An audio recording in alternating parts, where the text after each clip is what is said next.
नाज़रीन अस्सलाम वालेकुम। बड़ा कम ऐसा होता है कि हम आपको अच्छी न्यूज़ दें, और आज हमारे लिए एक बड़ी अच्छी न्यूज़ है। पाकिस्तान का कौमी खेल हॉकी है, और हॉकी में बड़ा कम हमें ऐसा मिलता है कि कोई अच्छी खबर मिले, क्योंकि बड़े अरसे से कुछ तकरीबन 2 दहाइयों से हॉकी पर इन्वेस्टमेंट नहीं है, जिस वजह से परफॉर्मेंस भी नहीं है। तो हम क्लेम भी नहीं कर सकते कि भाई तुम अच्छा क्यों नहीं खेला, लेकिन फिर भी जब वो अच्छा खेलते हैं तो हम उन्हें ज़रूर अप्रिशिएट करते हैं। गो मीडिया में उन्हें बहुत ही थोड़ा सा टाइम फ्रेम दिया जाता है, बहुत कम टाइम मिलता है उनकी खबर को चलाने में। तो आज अच्छी खबर यह है कि एशियन हॉकी चैंपियनशिप में पाकिस्तान ने सेमीफाइनल के लिए क्वालिफाई कर लिया। बांग्लादेश को 2 के मुकाबले में पाकिस्तान ने 6 गोल किए और 4 गोल से शिकस्त दे दी। पाकिस्तान की जानिब से नदीम अहमद और इजाज अहमद ने 2-2 गोल स्कोर किए। सेमीफाइनल में पाकिस्तान का मुकाबला जनूबी कोरिया से होगा, जबकि दूसरी जानिब पाकिस्तान का रिवायती हरीफ हिंदुस्तान भी सेमीफाइनल में पहुंच चुका है। उसका मुकाबला सेमीफाइनल में से होगा। अगर पाकिस्तान अपना मुकाबला जीत जाता है तो फाइनल में अगर भारत भी अपना मुकाबला सेमीफाइनल जीत जाता है तो चैंपियन ट्रॉफी का जो फाइनल होगा हॉकी का, उसमें पाकिस्तान भारत आमने सामने होंगे। इससे पहले पाकिस्तान और भारत का इस चैंपियन ट्रॉफी में आमना सामना हुआ था, जिसमें पाकिस्तान को शिकस्त का सामना करना पड़ा था। लेकिन उस मैच में भी पाकिस्तान के फॉरवर्ड्स ने काफी दफा अटैक किया था। पाकिस्तान के डिफेंस ने भी हिंदुस्तान के फॉरवर्ड को, हिंदुस्तान के अटैक को मुतअद्दिद बार रोकने की कोशिश की थी। अच्छा खेल था उस मैच में भी। तो पाकिस्तान का कौमी खेल हॉकी, हम उम्मीद करेंगे कि चैंपियन ट्रॉफी में पाकिस्तान बेहतर परफॉर्म करे। लेकिन हम फिर कहते हैं कि हमारे प्लेयर दुनिया भर में जहां भी जाते हैं मोहब्बत और अमन का पैगाम लेके जाते हैं, इसलिए हम कहते हैं कि तुम जीतो या हारो, हमें तुमसे प्यार है। ये थी एक अच्छी खबर। और एक दूसरी अच्छी खबर कि पाकिस्तान में हो रही है OIC की कॉन्फ्रेंस, जो कि तकरीबन 41 साल के बाद एक बहुत बड़ा इवेंट पाकिस्तान में ऑर्गेनाइज हुआ है, जो कि नो डाउट इस मौजूदा हुकूमत की खारजा पॉलिसी के लिए एक तारीफ बनती है, क्योंकि कहीं ना कहीं पाकिस्तान की खारजा पॉलिसी थी। ये वजह कि सऊदी अरब के कहने पे OIC का इजलास पाकिस्तान में हुआ है, और it's a good for Pakistan के रिलेशन आलमी दुनिया में, खासतौर पर मुस्लिम उम्मा में, वो मजीद बेहतर होंगे। OIC का जो मौजूदा इजलास है वो सिर्फ सऊदी अरब के कहने पे नहीं हुआ, उसमें मगरब और ख़ास तौर पे यूनाइटेड स्टेट्स ऑफ अमेरिका के कहने पर भी, ताकि कुछ मामला अफगानिस्तान के सेटल डाउन हो सकें। इसका टाइटल जो था वो अफगानिस्तान में जन्म लेने वाला इंसानी अलमिया है, क्योंकि फूड की शॉर्टेज है वहाँ पे, ज़िंदगी की बुनियादी ज़रूरियात वहाँ पे नहीं है, मेडिसिन वहाँ पे नहीं है। जंग के बाद जब तालिबान वहाँ पे वापस आए और अमेरिका के फौजी वहाँ से चले गए, इसी तरह अशरफ गनी साहब भी फ्लाइट पकड़ी और वहाँ से निकल गए काबुल से। तो उसके बाद तालिबान के कंट्रोल में आने के बाद मामला जो हैं वो आउट ऑफ कंट्रोल होते गए, क्योंकि जो इससे पहले इमदाद आती थी वो इमदाद फौरी तौर पर बंद हो गई, और साथ ही अफगानिस्तान के जो एसेट्स थे दुनिया भर में, ख़ासतौर पर अमेरिका में, उनको भी बैन कर दिया गया, फ्रीज कर दिया गया। तो ये आज के जो OIC का इजलास इस्लामाबाद में हो रहा है, कल भी इसको कंटिन्यू करेंगे। कल एलामिया भी सामने आ जाएगा, ड्राफ्ट एलामिया भी है, जिसमें अफगानिस्तान के इंसानी अलमिया को जो जन्म ले रहा है उसको किस तरह कंट्रोल किया जाएगा, और अफगानिस्तान के एसेट्स को रिलीज करने की बात की गई है। साथ ही उसमें फ़लस्तीन में जो मज़ालिम हैं इसराइल के, उसका भी तज़किरा है। ये ड्राफ्ट है, कल जब एलामिया सामने आएगा तो पिक्चर क्लियर होगी, लेकिन उसमें कश्मीर का तज़किरा नहीं है।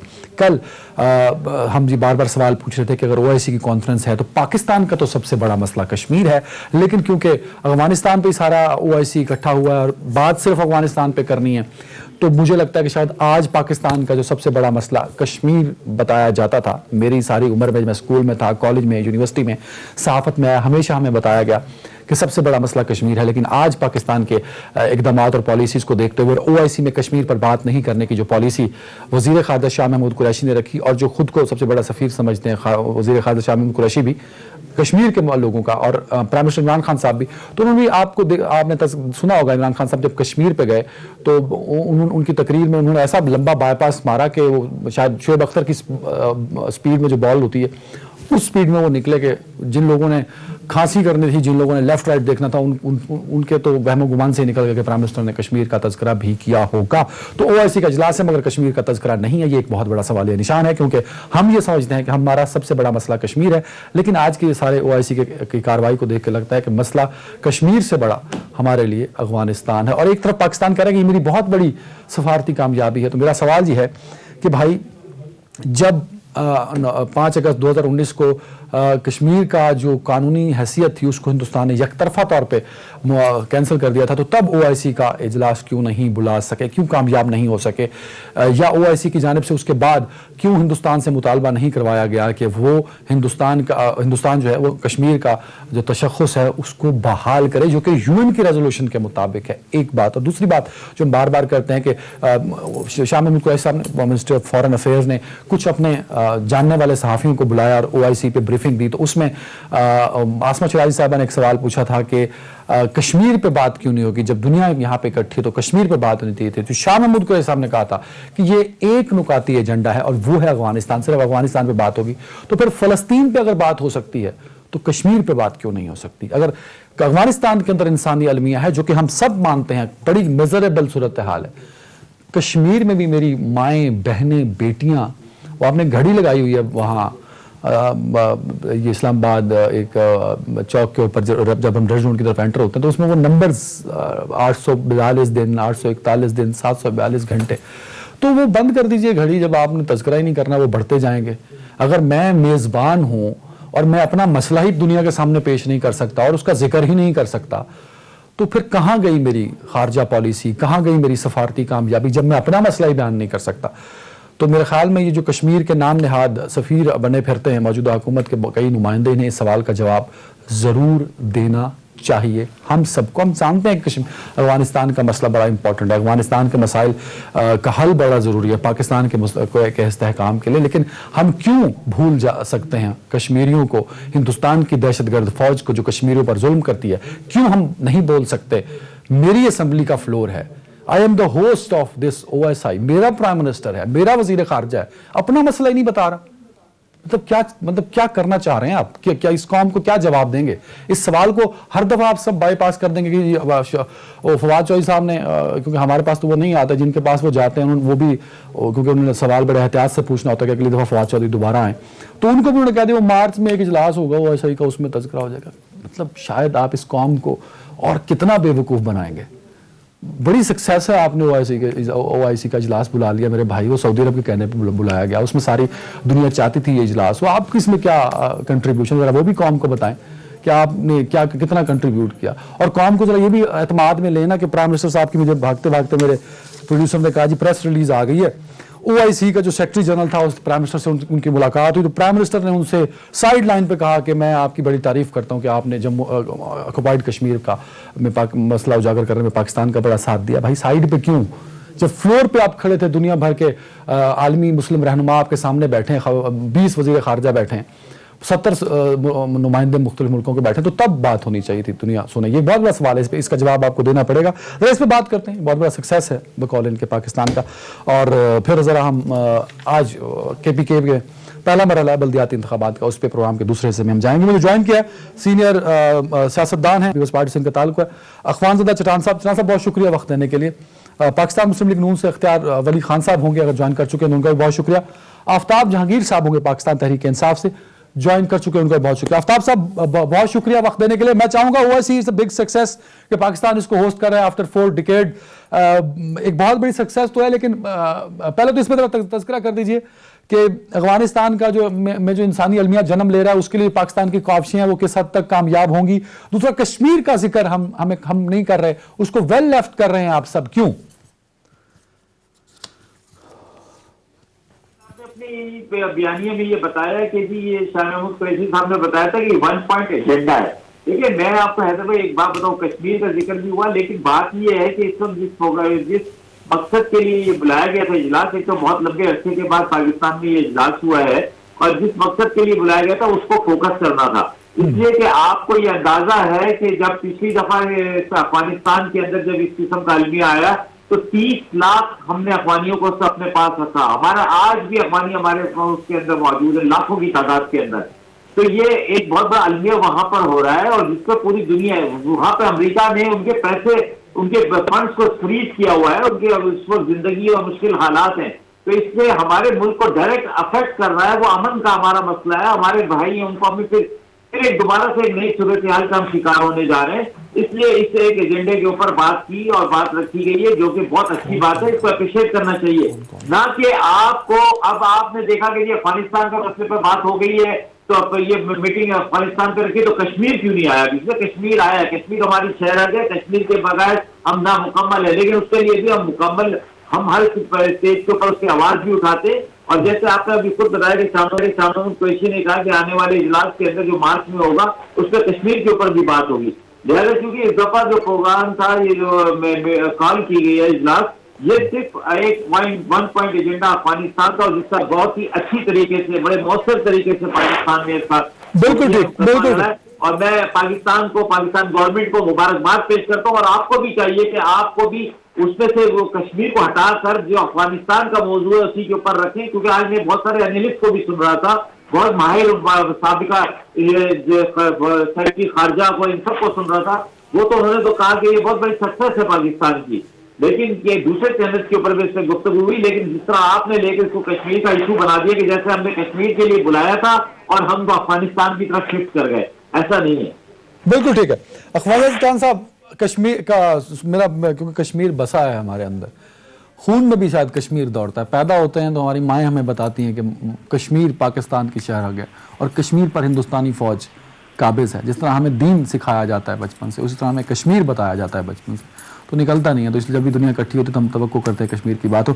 अखबार चट्टान साहब, अफगानिस्तान में जब 9/11 हुआ उसके बाद पाकिस्तान के लिए बहुत मसाइल बढ़े, रशियन जब आए तब भी पाकिस्तान के लिए मसाइल बढ़े। तो इंसानी अलमिया जब भी जन्म लेता है अफगानिस्तान के अंदर, 2 दफ़ा तो ये हो चुका है, 3 दफ़ा, तो अब जो है वो एक कॉन्फ्रेंस बुलाई गई कि उस इंसानी अलमिया को कंट्रोल किया जाए, अफगानिस्तान के हालात बेहतर हों, मौजूदा हुकूमत को सपोर्ट किया जाए, अफगानिस्तान के जो एसेट्स फ्रीज किए हैं उनको फौरी तौर पर रिलीज किया जाए। तो एक बड़ी अच्छी कॉन्फ्रेंस है और बड़ा सक्सेसफुल इवेंट रहा। क्या कहेंगे इस पर आप? बिस्मिल्लाहिर्रहमानिर्रहीम। देखिए, अफगानिस्तान हमारा पड़ोसी मुल्क है और वो अफगानिस्तान मुसलमान है और इसके साथ हमें हर किस्म के हमदर्दी करना चाहिए, जितना हम कर सकते हैं तो इसके साथ हमें जरूर करना चाहिए। लेकिन एक बात से मेरा इत्तेफाक नहीं है, जो ये बात लोग करते हैं कि अगर अफगानिस्तान में ये हुआ तो पाकिस्तान में ये होगा। भाई, अफगानिस्तान के पड़ोस में सिर्फ पाकिस्तान तो नहीं है, अफगानिस्तान के पड़ोस में और भी बहुत सारे ममालिक है, ईरान भी है, वहाँ पे ये ताजिकिस्तान, उज्बेकिस्तान, ये सारे, चाइना तक, रशिया तक, ये सारे अफगानिस्तान के पड़ोसी है। क्या वजह है कि अफगानिस्तान में अगर जंग हो तो इसका असरात ईरान पे नहीं पड़ता है, अगर वहाँ पे अमन हो तो इसके असरात दूसरे ममालिकों पे नहीं पड़ता है? ये असल में अफगानिस्तान के जो असरात हम पे पड़ते हैं वो अफगानिस्तान की वजह से नहीं है, वो हमारे गलत पॉलिसियों की वजह से है। दूसरी बात ये कि कश्मीर, अगर आपके अपने घर में आग लगी हो तो आप सबसे पहले जाके अपने घर के आग को बुझाएंगे या जाके अपने पड़ोसी के घर के आग को बुझाएंगे? कश्मीर हमारा घर है। कश्मीर में जो लोग शहीद हो जाते हैं तो वो पाकिस्तान के झंडे में दफनाया जाता है और पाकिस्तान का मौक़िफ़ बिल्कुल पहले वाज़ेह था कश्मीर पे। अब तो जब से ये हुकूमत हाइब्रिड हुकूमत है, उन्होंने तो पहले कहा था कि मोदी का हुकूमत आएगा, इसके लिए दुआएं कर रहे थे और कश्मीर का मसला हल होगा। तो इस हुकूमत की तरजीहात में कश्मीर नाम का कोई चीज नहीं है। अगर इसकी तरजीहात में कश्मीर नाम का कोई चीज होता तो इंडिया ने जो कदम उठाया उसको जम कर दिया। तो ये लॉबिंग करते साहब, आपका सियासी मौक़िफ़ ओआईसी पे, मतलब मैं जो पूछना चाहता, सक्सेसफुल इवेंट तो है ना, कम से कम इसकी तो तारीफ होनी चाहिए ना कि 40 मुल्कों के। बिल्कुल होना चाहिए, लेकिन हमने कश्मीर के मसले से बिल्कुल पीछे नहीं हटना चाहिए। इस तरह की जो भी फोरम हो इस पे हमने कश्मीर की बात करनी है। पहले तो हम बाहर जाके नहीं कर सकते थे, अब अपने घर के अंदर भी हम कश्मीर पे बात नहीं कर सकते। हमें कश्मीर के लिए जरूर बात करना चाहिए था। कश्मीरी अवाम के साथ जो जुल्म हो रहा है, कश्मीर के साथ जो ज्यादती हो रही है, इस पे हमें आवाज हर फोरम पे उठाना चाहिए। और ये हाइब्रिड हुकूमत के सेलेक्टेड वज़ीर-ए-आज़म ने तो कहा था कि मैं इसका वकील हूँ, तो अगर ये इसका वकील है तो इससे बेहतर फोरम कहाँ पे हो सकता है? ये कश्मीर का मसला मैं इस पर रिस्पॉन्स कर देंगे आफ्ताब जहांगीर साहब। मैं पूछना चाह रहा हूँ क्योंकि आपका ताल्लुक पीपल्स पार्टी से है। जुल्फकार अली भुट्टो साहब जो कि बानी है पीपल्स पार्टी के, उन्होंने भी ओआईसी का सरबराही इजलास बुलाया था कि जो बड़ा सक्सेसफुल था, और उसके बाद उस तरह का एक बड़ा इजलास इमरान खान साहब बुला रहे हैं। तो कम से कम जिस तरह भुट्टो साहब की तारीफ होती है, इमरान खान साहब की भी तारीख में तारीफ तो होगी ना सर? देखिए जी, वो आप मकासद आप देख ले कि शहीद जुल्फ़िकार अली भुट्टो साहब ने वो इजलास किस मकासद के लिए बुलाया था और इसने किस मकासद के लिए बुलाया है। मैं तो ये तो नहीं कह रहा हूँ कि इजलास उन्होंने बुलाया है तो ये उन्होंने कोई गलत किया है, बहुत अच्छा किया है। अफगानिस्तान का मसला सरपरस्त रखना चाहिए था, लेकिन ये भी नहीं कि इसमें हम बिल्कुल कश्मीर का नाम नहीं लेंगे क्योंकि इसको हमने एक पॉइंट एजेंडे पे बुलाया है और कश्मीर के अवाम के साथ जो जुल्म हो रहा है इस पे हम खामोशी इख्तियार करेंगे। मैं तो इसका मुखालफत कर रहा हूँ, मैं तो इसका मुखालिफ नहीं हूँ कि ये इजलास नहीं बुलाना चाहिए था या अफगानिस्तान के लिए हमने नहीं सोचना चाहिए। हमारे मुसलमान मुल्क है, हमारे पड़ोसी मुल्क है, बिल्कुल हम इसके लिए जो कर सकते हैं वो करें, इसको हम अप्रिशिएट करते हैं। लेकिन हम इसका मजम्मत करते हैं कि ऐसे फोरम पे अगर आप वकील हैं तो इससे अच्छा फोरम कश्मीर के मुकदमे लड़ने के लिए आपको कहाँ पे मिलेगा? आप घर में भी बिल्कुल अपने ठीक। घर के अंदर आप आफ्ताब कश्मीर का जहांगीर नाम साहब, नहीं ले सकते। सर आफ्ताब जहांगीर साहब, अफगानिस्तान में जो होने वाली तब्दीली है जिसमें तालिबान बरसर इक़्तिदार आए हैं, क्या पाकिस्तान की जो पॉलिसीज हैं, पाकिस्तान के इक़दाम हैं, ये बिल्कुल ठीक है? क्योंकि हम जब भी दो दफा इससे पहले भी हो चुका है, हम फिर वक्त गुजरने के बाद तनकीद करते हैं। सर इधर मैं समझ नहीं आई चट्टान साहब कहना क्या चाह रहे थे। कह रहे हैं कि जी वो उसके पड़ोस में ईरान भी है, ये भी है, फलाना भी है, तो ये सारे मसाइल तो, लेकिन आपको खुद पता है कि जब पहले भी तो ईरान भी पड़ोस में था, दूसरे ममालिक भी थे, तो सबसे ज्यादा इफेक्ट किसको हुआ अफगानिस्तान के फॉल में? जब वहां से लोगों को जिंदगी तंग हुई तो वो कहां पर आए? वो ईरान तो नहीं गए, वो के चाइना तो नहीं गए, 30 लाख अफगानी पाकिस्तान ने संभाले। उसकी बदले में हमने कितनी यहाँ पे दहशतगर्दी बर्दाश्त की है, हमने 70,000 से ज्यादा हमने जाने पेश की हैं। जितना अफेक्ट अफगानिस्तान का पाकिस्तान में हुआ है इतना तो कहीं भी नहीं हुआ। तो हमारी तो यह कोशिश है कि अफगानिस्तान जितना पुरअमन रहेगा इतना हम पुरअमन रहेंगे, क्योंकि वहां का मामला डिफरेंट है। वो फौरन वहां से बॉर्डर क्रॉस करके पाकिस्तान आ जाते हैं, आपस में रिश्तेदारी है चट्टान साहब की। चट्टान साहब भी जाते हैं, आते हैं, वहां से शादियां करके लाते हैं, वहां शादियां कर, यहां से शादियां करके वहां बेचते हैं। ये तो एक घर है हमारा, अफगानिस्तान तो एक घर है। ये इसलिए सबसे ज्यादा इफेक्ट हमें होता है। हम ये चाहते हैं कि जी वहां पर जब आप वहां से अमेरिका निकल गया है तो फिर अब अमेरिका को चाहिए कि उनके जितने भी एसेट्स हैं उनको भी रिलीज करे है, और उसके बाद दुनिया को चाहिए कि उनको उनके लिए आसानियां पैदा करे ताकि वो अपने पांव पे खड़े हो सकें। बिल्कुल सही। अच्छा चट्टान साहब, इट्स वेरी इंपॉर्टेंट कि हम अफगानिस्तान में अमन की बात कर रहे हैं। इकोनॉमी बेहतर होगी तो रेफ्यूजीज का मसला हल होगा, वहां पे टेररिज्म खत्म होगा तो इस खित्ते में अमन आएगा। तो बड़ी अच्छी एफर्ट है। मुझे लगता है कि शायद अब अपोजिशन को इस इनिशिएटिव में प्राइम मिनिस्टर इमरान खान साहब का और तहरीक इंसाफ का साथ देना चाहिए सर, सारी पार्टीज को। देखो अदनान हैदर साहब, हम जरूर साथ देंगे, क्यों नहीं देंगे।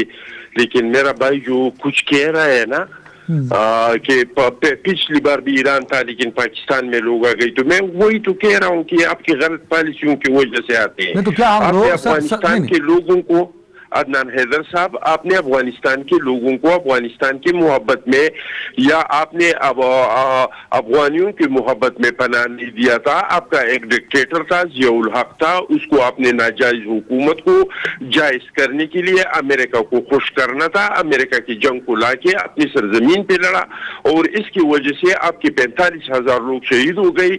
इसकी वजह से आपके 200 से ज्यादा अरब डॉलर का नुकसान हुआ। तो मैं कह रहा हूं कि आप अफगानिस्तान के बारे में ज्यादा नहीं सोचिए, आप अपने पॉलिसियों के बारे में सोचिए। अगर आप अपनी पॉलिसियों को दुरुस्त करें तो अफगानिस्तान में चाहे अमन हो, अफगानिस्तान में चाहे खुदा न ख्वास्ता जंग हो, इसके असरात आप पे नहीं पड़ेंगे। आपको जो मार पड़ती है वो आपकी गलत पॉलिसियों की वजह से आपको मार पड़ती है।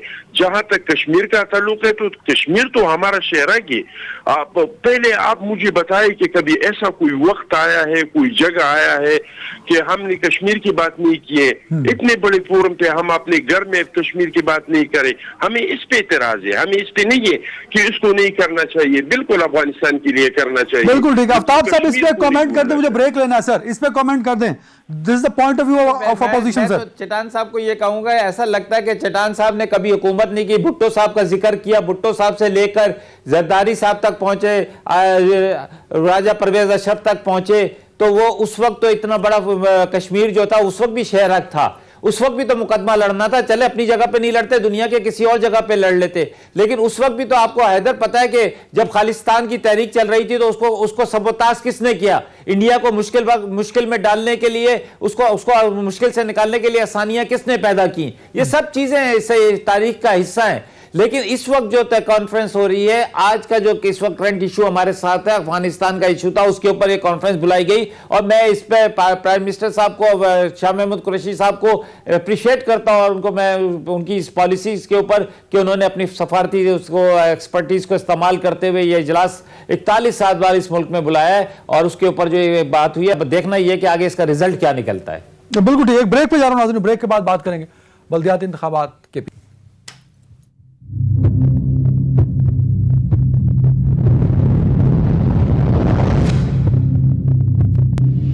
KPK में 17 अजला में बल्दियाती इंतखाबात हैं, जहां 6 नशिस्तों पर आज इलेक्शन हुआ।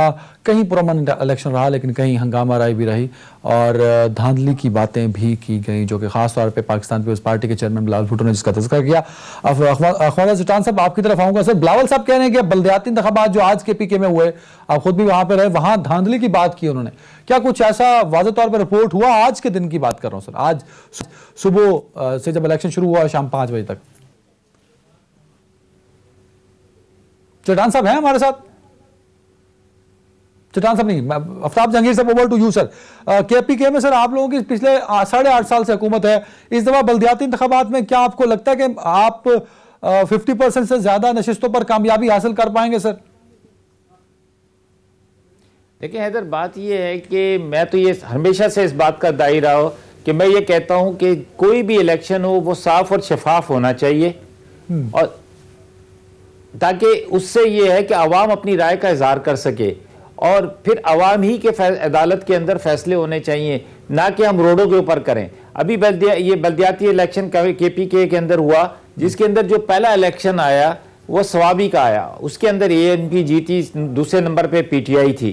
तो मैं ये समझता हूँ कि अगर साफ और शफाफ इलेक्शन होंगे तो इससे जमहूरियत मजबूत होगी और फिर लोगों को ये अपना फैसला करने का हक हासिल है कि वो परफॉर्मेंस की बुनियाद के ऊपर, वो नजरिए की बुनियाद के ऊपर, वो कारकर्दगी के बुनियाद के ऊपर वोट कास्ट करें।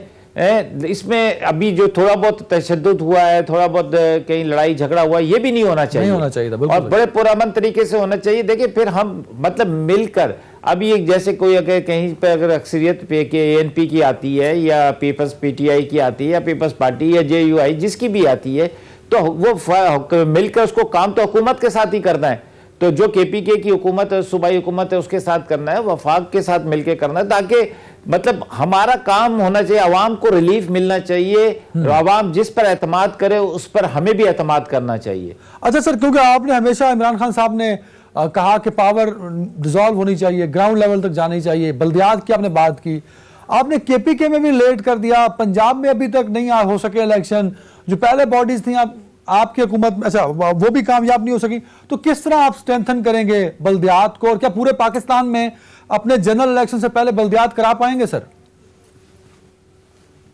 अच्छा देखिए, अभी ये KPK के अंदर हो गए, इंशाल्लाह ये पंजाब में भी होने वाले हैं और सिंध के अंदर भी मार्च में इलेक्शन है। लेकिन देखिए मैं ये कहता हूं कि फिर जैसे मैं तो सिंध की बात करूंगा, अब सिंध के अंदर जो इस वक्त बल्दियाती एक खड़ी हुई है, एक प्रॉब्लम खड़ी हुई है कि जी वो एक ऐसा बिल लेकर आ गए जिसमें उन्होंने दांत निकाल कर जो है बल्दियात को का निज़ाम लेकर आ रहे हैं। अच्छा, जिस पर हम नहीं, PTI नहीं, जिसके अंदर पार्लियामेंट के अंदर मौजूद जमातें नहीं, पार्लियामेंट से बाहर जो जमातें हैं, आज जमात इस्लामी ने बहुत बड़ा एहतजाज किया था, फिर और ताजिर बरादरीज हैं और स्टेक होल्डर्स हैं, सब एतराज कर रहे हैं। तो मैं फिर ये कहता हूं कि देखिए जब अगर आपकी नीयत अच्छी है, मैं सिर्फ बात करता हूं, पीपल्स पार्टी की हुकूमत है। चट्टान साहब, बिलावल साहब ने आज KPK में होने वाले बल्दियाती इंतखाबात में धांधली का तज़किरा किया। क्या आज के इंतखाब में जो आज वोट कास्ट हुए, कहीं धांधली का आपको कोई रिपोर्ट हुआ कि जहां धांधली हो रही और इलेक्शन हो गया हो? चट्टान साहब, आवाज आ रही है आपको? अच्छा, मैं सर आपकी तरफ आता हूं। आफ्ताब साहब, आफ्ताब साहब, अच्छा नहीं अगर बल्दियाती इलेक्शन के होना चाहते हैं, बल्दियाती सिस्टम लाना चाहती है सिंध गवर्नमेंट, तो पीटीआई को उनके साथ बैठना चाहिए, गवर्नर सिंध साहब को ऑन बोर्ड होना चाहिए। अच्छा देखिए, हम तो चाहते हैं, लेकिन मसला ये है कि खुद आपने सुना कि मुराद अली शाह साहब कहते हैं, उनके साथी कहते हैं कि जी जहां पे जिसकी अक्सरियत होगी वो उसकी मर्जी का कानून आएगा। तब ये कुलिया जो है ये फिर वफाक में भी होना चाहिए ना, फिर वहां पे एतराज करने की क्या जरूरत है? फिर वहां पे भी कहना चाहिए भाई जिसके पास अक्सरियत है वो जो बिल ले आए वह उसको पास होना चाहिए। लेकिन वहां पर कहते हैं कि जी वहां पर जो है बुलडोज किया जा रहा है, और सिंध के अंदर कहते हैं अक्सरियत हमारी है, मर्जी हमारी चलेगी। देखिए मैं फिर ये कहता हूँ, चले पीटीआई से आपको इख्तलाफ हो सकता है, एमक्यूएम से आपको इख्तलाफ हो सकता है, लेकिन और बहुत सारी जमातें, आप उन जमातों को ऑन बोर्ड ले लेते। आप गए भी थे मिलने के लिए, आप लोगों से मिल भी रहे हो, आप उनको ऑन बोर्ड ले लेते, वो उनको समझा देते कि भाई हम ये निजाम लेकर आना चाह रहे हैं, ताकि कोई जो पार्लियामेंट के बाहर की जमातें वो आपके साथ खड़ी हो जाती है। और वो जमातें जिनके 2-2, 3-3 दफा मेयर रहे हैं, जिनके नाजिम रहे हैं, वो कह रहे हैं कि ये जो बल्दियात का निजाम ये लाना चाहते हैं ये वो नहीं है जो हम चाहते हैं। तो हम भी ये कहते हैं, इमरान खान भी ये कहते हैं कि पावर नीचे तक जानी चाहिए। अख्तियार साहब, क्या रहा आज का इलेक्शन, कैसा रहा, किसका पलड़ा भारी है? क्योंकि पीटीआई तो क्लेम कर रही है कि उन्होंने मार्के मारे हैं हर जगह। Thank you very much. PTI की क्लेमों की क्या बात है, ये तो हर जगह क्लेम ही करते रहते हैं, मैदान बन के कुछ होता नहीं है। आपको पता है इस इलेक्शन को रिग करने के लिए इन्होंने क्या कुछ नहीं किया। हर एक तहसील कौंसिल में इन्होंने करोड़ों रुपए, 50-50 करोड़ रुपए इन्होंने ट्रांसफर किए। जिस तरह आपने असद कैसर की वो क्लिप आपने सुनी होगी, ऑडियो क्लिप जो लीक हो गई थी पेशावर में, कल आपने देखा होगा तहसील गुरगटरी में इन्होंने वहां पे मोहरें लगाना शुरू कर दी थी, और इलेक्शन कमीशन ने जाके फिर लोग वहां पे गए, इनको अरेस्ट किया है, फिर उन पे एफआईआर कटी है। रिजवान बंगश जो है उसके लिए सीएनडब्ल्यू की गाड़ियां झंडे लगा रही थी। अभी तक इनकी कौन सी सीट कंफर्म है? कहां से ये जीते हैं? कोई रिजल्ट है आपके पास? कोई नहीं है। धांधली, अपनी मर्जी के लोगों की इन्होंने ड्यूटियां लगाई हैं। पूरे इलेक्शन जो इलेक्शन का अमला है, जिसमें एजुकेशन के लोगों की, डिपार्टमेंट के लोगों की ड्यूटी लगती है, वो सारी लिस्टें पीटीआई के दफातर में।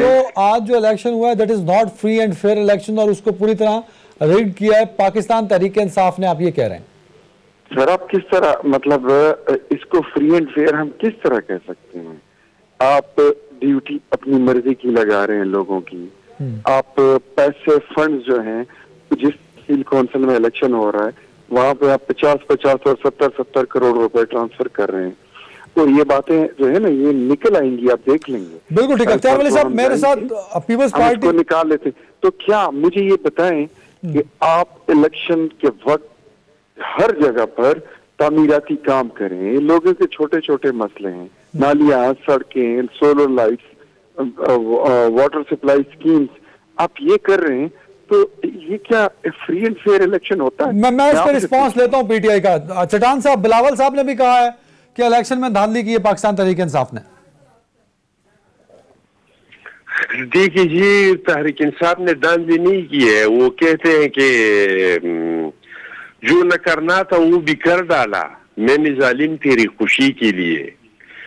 इस तरह के शायद जियाउल हक का जो रेफरेंडम था ना, वो भी कभी इस तरह का नहीं हुआ होगा जिस तरीके से पीटीआई ने इस सूबे में बल्दियाती इलेक्शन किया। इलेक्शन से पहले इनके वज़रा, ऐसा कोई वजीर इसका नहीं है, इस तरह का एमपीए इसका नहीं है जो इलेक्शन कमीशन ने उसको जुर्माना नहीं किया है। और अभी तक ये लगी हुई है कि किसी तरीके से हम इस इलेक्शन को हाईजैक करें, लेकिन अवाम ने मुकम्मल तौर पे पीटीआई को मुस्तरद किया है। ये जमीन आसमान एक भी करे तो फिर भी इसका वॉश आउट होगा कि कैसे उसको लोग वोट नहीं देंगे। या तो यही होगा कि आरटीएस वाला मसला होगा कि यहाँ पे लोगों के पास जो 45 है इस पे कुछ और लिखा होगा और वहां से कुछ और अनाउंस होगा। तो यही तो हो सकता है, बाकी तो पीटीआई मुझे नजर नहीं आ रही है पूरी इलेक्शन में। अच्छा बिल्कुल। अच्छा अख्तियार साहब, आफ्ताब साहब मुझे एक सेकंड दीजिएगा। अख्तियार वली साहब और चट्टान साहब का बयान एक अख्तियार साहब एक कमेंट कीजिए ताकि आफ्ताब कर सकें। धांधली बहुत हुई है तो इसका मैं ये समझूं कि पीटीआई इलेक्शन बिल्कुल हार गई है, कहीं से नहीं जीतेगी। फिलहाल तो कोई आसार नजर नहीं आ रहे। देखिए, मैं ज्यादा लंबी बात नहीं करता। पिशावर वैली के जो 5 जिले हैं, पिशावर, नौशेरा, चारसद्दा, मर्दान, सवाबी जी, ये 5 जिले, इसके अलावा 2-4 जिले मैंने यहाँ पे कैंपेन की है और मैं स्ट्रीट्स में गया हूँ, रोड्स पे गया हूँ, बाजार में गया हूँ। पब्लिक रिस्पांस को चेक करके हमने पब्लिक का पल्स देखा था, लोगों का रिस्पांस देखा था। जो पीटीआई के जलसे में कोई होता नहीं था, मिन्नतें तरले करके ये मीटिंग कर लेते थे, उसमें 10-15 लोग होते नहीं थे। यकीन करें, ये लोगों के तरले करते थे, तो ये कहां से जीतेंगे? और पैसे, खुदा की कसम मैं हैरान हूं। ये उस दिन अब्दुल रज़ाक दाऊद की स्टेटमेंट आपने पढ़ी होगी कि पाकिस्तान कंगाल हो चुका है। शब्बरदे जी यही जो है राग अलापरा है। चौधरी मोहम्मद सरवर गवर्नर पंजाब ये स्टेटमेंट दे चुका है, इसके बावजूद कोई इनको वोट देगा? अच्छा बिल्कुल। आफ्ताब जहांगीर साहब सर, इसको कमेंट कर दें। इतने पागल हैं। पीपल्स पार्टी और नून लीग क्लेम करे there is no vote at KP के बल्दियात। और दूसरे अच्छा, बात सुनो हैदर। जी हैदर, मैं एक मेरी बात मेरी सुन ले। हाँ। हैदर, मैं तो ये समझता हूँ कि इन्हें तो खुश होना चाहिए, अवाम को खुश होना चाहिए कि वहां पे लोग आ रहे हैं, नाले बना रहे हैं, फंड्स लेकर आ रहे हैं, तरक्याती काम कर रहे हैं। वोट तो फिर पब्लिक ने देना है, चाहे सब तरक्याती काम भी ले लें और वोट भी ना दें, ये तो बड़ा अच्छी बात है ना। लेकिन मैं एक बात कर रहा हूं, मैं सिर्फ एक बात कहता हूं कि अभी जो मेरे दोस्त ने बात की सवाबी के अंदर, मैं अभी आपको इसकी कि सवाबी में एएनपी का कैंडिडेट जीता और सेकंड नंबर पे पीटीआई का कैंडिडेट आया, तो पीपल्स पार्टी और नून लीग किधर है? बात यह है कि अवाम को चाहे मुंतखब करे, चाहे पीपल्स पार्टी को करे, पीटीआई को करे। और मैं तो ये भी कहता हूं, मैंने पहले भी कहा और अब भी कहता हूं कि ये आजादी होनी चाहिए कि जो भी पार्टी का कायद है या कुछ भी है, उसको इलेक्शन कैंपेन में हिस्सा लेना चाहिए। अगर वो हिस्सा नहीं लेगा तो अपनी कैंपेन कैसे चलाएगा? अगर कोई हुकूमत के अंदर है, उसको चाहिए कि अपने हल्के के लोगों के मसाइल को हल करे। अगर वो इलेक्शन के मौके पर ही कर लेता है तो बड़ी बात है, करना चाहिए। मैं तो कराची में भी, सिंध में भी यही बात करूंगा कि भाई सबको मौका देना चाहिए ताकि वो कैंपेन भी चलाएं और वो उससे फिर लोगों को ये एतराज ना हो कि जी वो पीछे बैठ के ये कर रहे थे, वो सामने बैठ के ये कर रहे थे, फलाना कर रहे थे।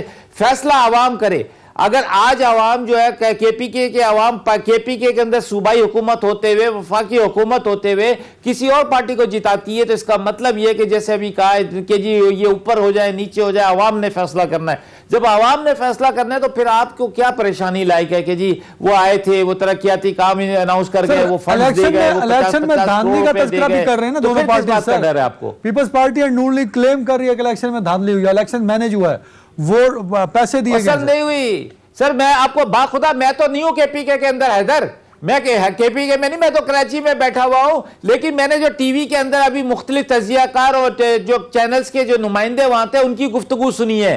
वो कह रहे हैं कि जी सारे दिन में कुछ चंद जगहों पर ये कुछ हंगामे आराई हुई है, उसकी भी वजूहात कुछ और हैं। उसके बाद ये इलेक्शन फेयर हुआ है। मैं तो अभी की आपको बता रहा हूं, आप खुद उठा के सुन लीजिए, आप अपने नुमाइंदे से पूछ लें, पब्लिक के नुमाइंदे से पूछ लें भाई केपी के अंदर क्या सूरत हाल है। बिल्कुल ठीक। चट्टान साहब, पीटीआई ये भी क्लेम करती है कि दूसरी दफा उन्हें मिली केपीके में सूबाई हुकूमत, तो अवाम उनसे बहुत खुश हैं। क्या ये बात दुरुस्त है? देखिए, जो उसको हुकूमत मिली नहीं है, उसको हुकूमत दी है। तो जिन्होंने हुकूमत दी, बल्दियात भी दे देंगे सर?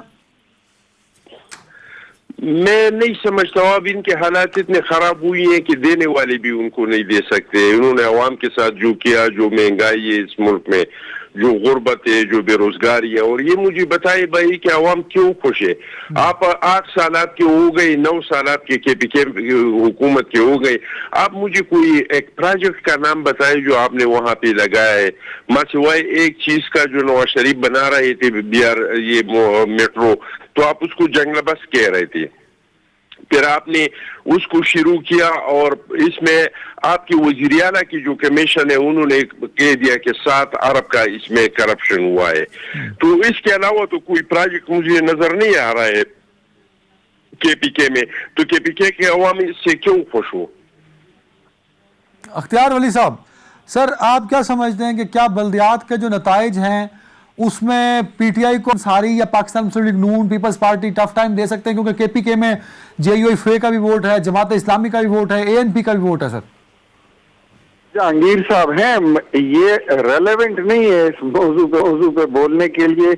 ये तो खुद कह रहे हैं, और कराची के एमएनए है और वहां पे बैठे हुए हैं, पीटीआई को रिप्रेजेंट तो कर रहे हैं ना, इसका पता नहीं है।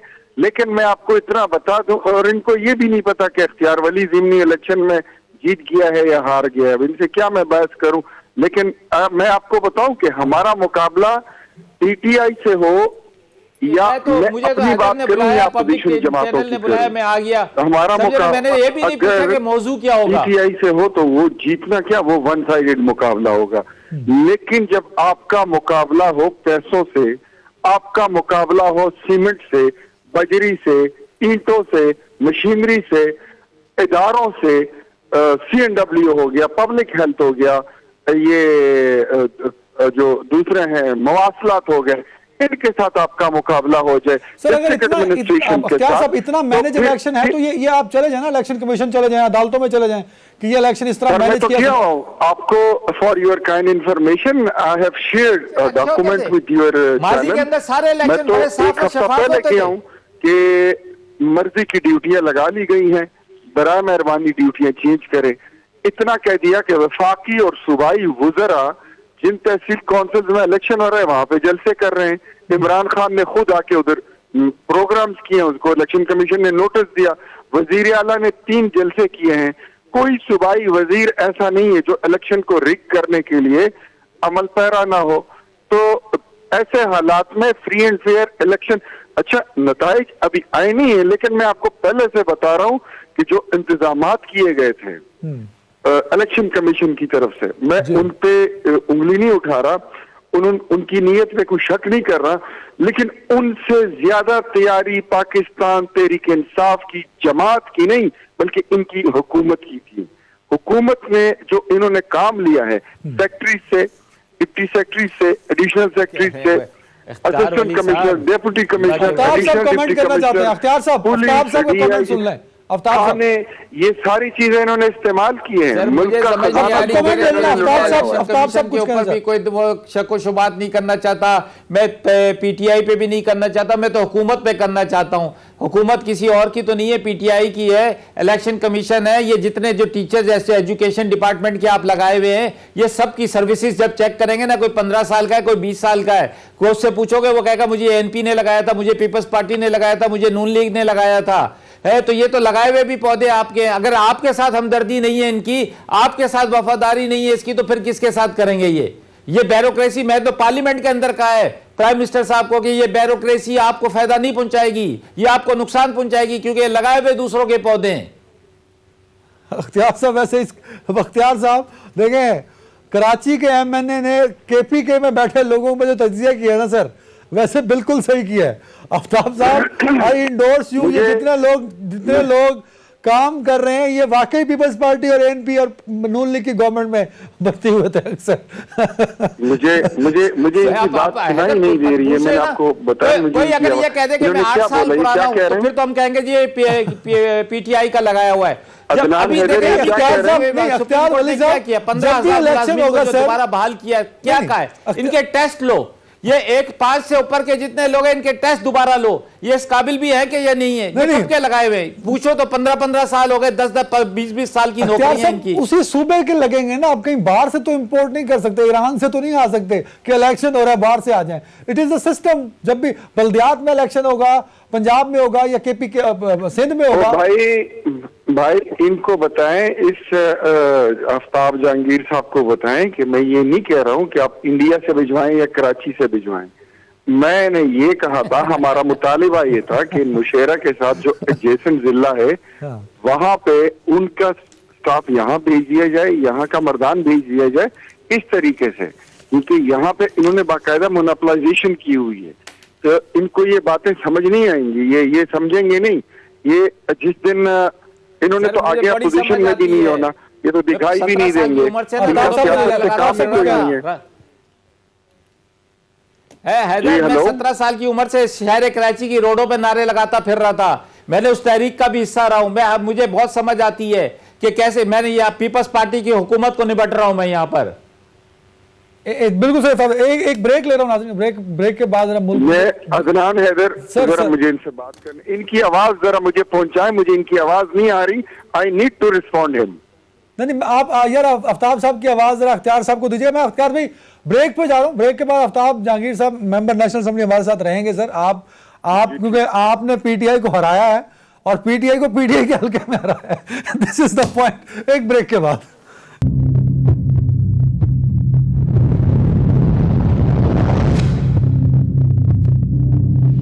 बैक। अख्तियार वली साहब, क्योंकि आपने जो एमपीए का इलेक्शन जीता अभी रिसेंटली, उसमें आपने पीटीआई के जो बड़ा अहम हल्का समझा जाता था उसमें आपने पीटीआई को शिकस्त दी। क्या ऐसे बड़े अपसेट हो सकते हैं विद इन केपीके, क्योंकि केपीके को मरकज तो समझा जाता है पीटीआई की सियासत का? देखिए जी, मैं आपको एक बात बताता हूं, अभी तो नताइज आ रहे हैं, कोई नतीजा अभी तक एक तहसील काउंसिल का मुकम्मल नहीं आया। तो उस पर मैं पेशगी कोई कमेंट करने से पहले मैं आपको इतना कहूंगा, अपसेट होंगे। मैं कोई ज्यादा क्लेम नहीं करता, लेकिन तहरीक इंसाफ को ये टीवी पे बैठ के आफ्ताब जहांगीर भाई हो गए या कोई भी हो गया, वो बैठ के उसकी सताइश तो कर सकेगा, लेकिन उसका कुछ बनेगा नहीं। लेकिन मेरा मकसद बुनियादी तौर पर ये है कि जो फ्री एंड फेयर इलेक्शन होता है, जिसको हम कहते हैं कि ये आजाद और मुनसिफाना इलेक्शन है, उसके लिए जो माहौल बनता है जिसको लोग इन्फ्लुएंस ना कर सकें, उसमें लोग आजाद तरीके से अपने जाके वोट डाल सकते हैं और अपने नुमाइंदों को मुंतखब कर सकते हैं। तो बेसिकली इस इलेक्शन में फ्री एंड फेयर माहौल मुहैया नहीं किया। बिल्कुल सही है। टाइम खत्म हो गया साहब, बहुत शुक्रिया आफ्ताब जहांगीर साहब और अखवान चटान साहब। नाजरीन, फ्री एंड फेयर इलेक्शन वक्त की जरूरत नहीं, इस कौम बेहद जरूरी है और फ्री एंड फेयर के इलेक्शन के लिए हमेशा सबको कोशिश करनी चाहिए। अपना ख्याल रखिएगा। अल्लाह हाफिज।